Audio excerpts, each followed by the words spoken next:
அனைவருக்கும் வணக்கங்க. இன்னைக்கு வந்து நம்ம மேங்கோ பிக்கிள் எப்படி செய்யறதுன்னு பார்க்க போறோம். வாங்க எப்படி பண்றதுன்னு பார்க்கலாம். 5 டம்ளர் மாங்காவுக்கு 1/2 டம்ளர் உப்பு எடுத்துருக்கிறேன். இதுக்கு அளவு என்ன அப்படின்னா, இப்ப 10 டம்ளர் இருக்கு அப்படின்னு சொன்னாக்க 10 டம்ளருக்கு வந்து மிளகாயும் அதே மாதிரி 1 டம்ளர் எடுத்துக்கணும், உப்பும் 1 டம்ளர் எடுத்துக்கணும், எண்ணெயும் 1 டம்ளர் எடுத்துக்கணும். அது மாதிரி நான் இந்த டம்ளர்ல வந்து எடுத்திருக்கேன். இது வந்து நல்லா ஃபுல்லா போட்டு கோன் ஷேப் வர வரைக்கும் அளந்து நான் எடுத்ததுனால 5க்கு வந்து 1/2 டம்ளருக்கு வந்து மிளகாத்தூளும், எண்ணெய் வந்து நம்ம நல்லா ஃபுல்லா மாங்காய் போட்டதுனால 3/4 டம்ளருக்கு பக்கம் எடுக்கணும். நான் ஊறுகாய்க்கு இந்த மாதிரி கிளிமுக்கு மாங்காய் நான் எடுத்திருக்கேன். நான் இது மாதிரி 2 மாங்காய் எடுத்தேன். 2 மாங்காய்க்கு வந்து எனக்கு 5 டம்ளர் வந்துச்சு. இந்த மாதிரி டம்ளர்ல எனக்கு 5 டம்ளர் மாங்காய் வந்துச்சு. நான் குட்டி குட்டியா கட் பண்ணி வச்சிருக்கேன். இந்த மாங்காயை குட்டி குட்டியா கட் பண்ணிட்டு அந்த உப்பு 1/2 டம்ளர் உப்பையும் போட்டு நேத்தே ஊற வச்சுட்டேன். இப்ப நல்லா ஊறிட்டு அந்த தண்ணிலாம் வந்துருச்சு. அந்த தண்ணியை நான் வடிச்சு இது மாதிரி வச்சிருக்கேன். தண்ணியை வடிச்சிட்டு மாங்காயும் இது மாதிரி எடுத்து வச்சிருக்கேன். நீங்க ஊற வைக்கும் போது பிளாஸ்டிக் டப்பாலையோ இல்லைன்னா சில்வர்ல அந்த மாதிரி அலுமினி பாத்திரத்துல போடாதீங்க. தயவு செஞ்சு கண்ணாடி பாத்திரம் இல்லைன்னா மண் சட்டியில போட்டு நீங்க ஊற வைங்க. நான் இப்ப எடுத்து வைக்கிறதுக்காக இந்த பாத்திரத்துல வச்சிருக்கேன். இப்ப மாங்காய் நம்ம 5 டம்ளர் இருக்கு, எண்ணெய் வந்து 3/4 டம்ளர் இருக்கு, மிளகாத்தூள் 1/2 டம்ளரு, கடுகு நான் 2 ஸ்பூன் எடுத்திருக்கிறேன். இது வந்து நம்ம வறுத்து அரைக்கிறதுக்காக. வெந்தயமும் கடுகும் நம்ம அரைக்கணும்.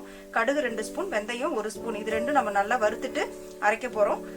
வெல்லம் 2 டேபிள் ஸ்பூன் எடுத்திருக்கிறேன்.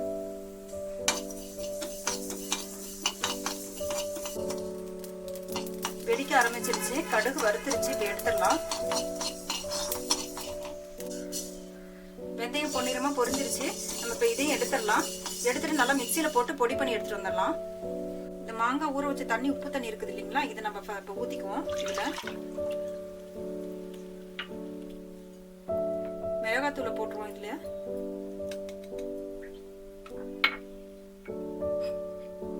கடுகு வெந்தய பொடியும் இதுல போட்டுருவோம். போட்டு நல்லா கரைச்சி வச்சுக்கலாம். இதை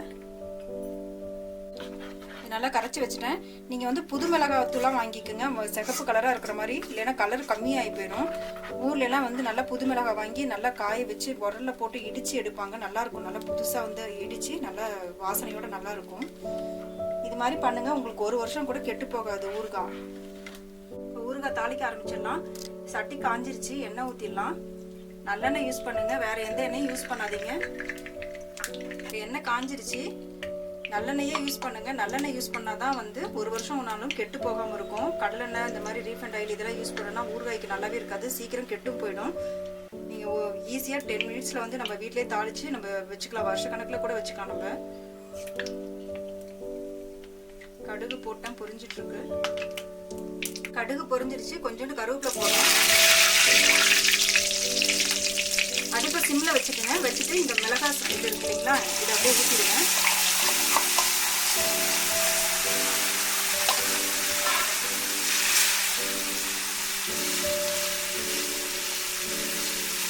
எண்ணெயில ஊற்றும் போது நம்மளுக்கு கலர் நல்லா அந்த சிகப்பு கலர் கிடைக்கும்.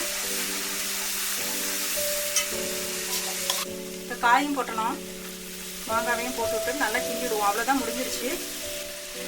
பெரிய வேலை ஒன்றும் இல்லை. 5 நிமிஷத்தில் தாளிக்கிறது மட்டும்தான். அது ஊற வச்சுட்டோம்னா நம்ம தாளிக்கிறதுக்கு ஒரு 5 நிமிஷம் தான் ஆகும். உங்களுக்கு ஊற வைக்க வேண்டாம் அப்படின்னா நீங்கள் அப்பயே கூட நீங்கள் செய்யலாம்.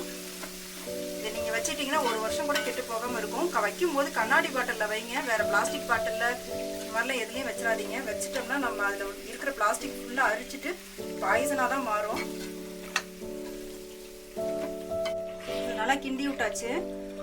லைட்டாக கொதி வர மாதிரி இருக்குது. இப்போ இது இறக்கி வச்சிடலாம். எதுலேயுமே ஈரம் இருக்கவே கூடாது. மாங்காய் கழுகும் போதும் சரி, கழுகி நம்ம அரியும் போதும் சரி, எது கட் பண்ணி வைக்கும் போதும் தண்ணி இல்லாமல் நல்லா தொடச்சிட்டு ஒரு துணியில் தொடச்சிட்டு பண்ணணும். அதே மாதிரி எந்த பாத்திரத்துலையுமே ஈரம் இல்லாமல் நம்ம ஊறுகாய் போட்டோம்னா நம்மளுக்கு கெடாமல் இருக்கும்.